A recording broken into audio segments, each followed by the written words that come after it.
So a couple of you might have seen this by now that I recently put out a video where I actually reacted to kind of Bethesda's developer dive on Fallout 76's new Atlantic City DLC, and of course they revealed a ton of information in that video. And for those of you who didn't bother to go and watch that, I really don't blame you. To be honest, I thought they were going to talk about absolute trash. Like, I just thought they were going to be chatting shit out of their mouth. But you know what? They actually gave us a lot of good information. Some information that I don't even believe they mentioned in the video. Like, we actually have a release date for this expedition now, which is December 5th on all platforms, which I don't even think was mentioned in the video. I think it's just in the description.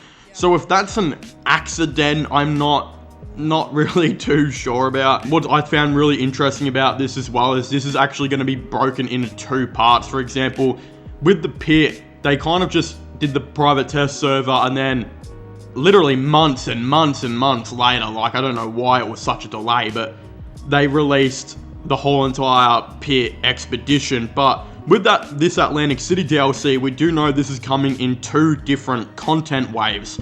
The first release will actually have two expeditions, exactly like how the pit does. And again, each one of these expeditions will follow one of the factions, I believe. And essentially, there will be 3 factions in this Atlantic City DLC, which I'll get into more about them later. But these first 2 expeditions, you'll be going to one faction each for each expedition. And essentially, you'll be tasked with doing something that gets you familiar, and you'll be able to help this faction out, and you'll be getting familiar with them. You'll be seeing who you will probably want to side with, and I think that's actually a relatively good idea. So again, first release will have 2 expeditions exactly like the pit. The second release, which we don't have a release date for or anything like that, will have one more expedition where you will be helping out the third faction, and it will also have a variety of quests which will be able to again do, and you're able to be exploring Atlantic City freely outside of these expeditions. You can do it, of course, in these quests. You can do it just like free roam type stuff, and this is something we really didn't get to see in the pit.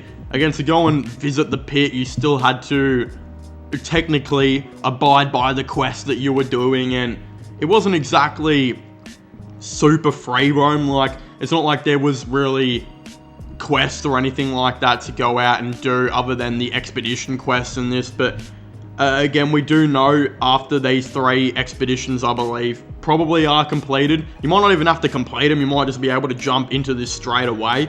You will be able to go and explore Atlantic City freely, where there will be a ton of different things to go and do, a ton of different NPCs to, of course, go and speak to, and there will be a ton of extra quests, apparently, to go and do with this. I believe they actually described how the quest line will be started in Appalachia. I think from what they were kind of saying is a family is going to be on the run in Appalachia, and you'll be able to go and help them. And I'm not too sure where that's going to go further from there, but they will be on the run to Appalachia, hiding from someone in Atlantic City.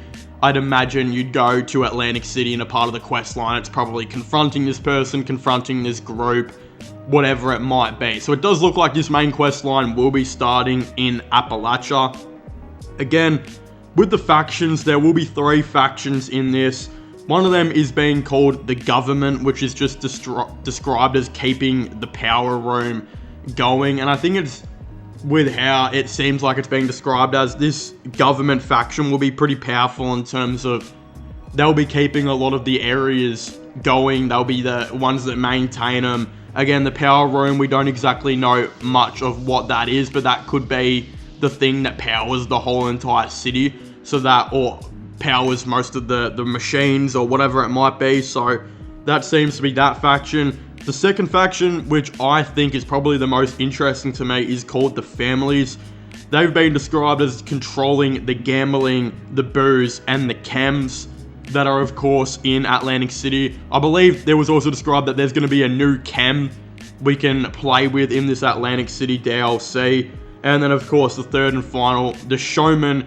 who run the entertainment of Atlantic City, such as the stage performances, all the way to the high-risk game shows that apparently you and other NPCs will be a part of if you go down that route in Fallout 76 Atlantic City. So I think the families, to me, they seem like the Italian mob bosses of Atlantic City, which to me are always really extremely interesting, and the fact that they control the gambling and kind of most of the, what looks to be, I think, playable stuff that you'll be able to do while free roaming Atlantic City, such as the slot machines, of course, the pokies, you know, all that type of stuff that's going to be really interesting.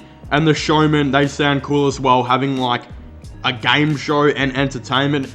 Again, the only one, we don't really know anything about the government. It's just kind of a blank space right now, and I'm hoping Bethesda kind of give us a little bit more about that faction.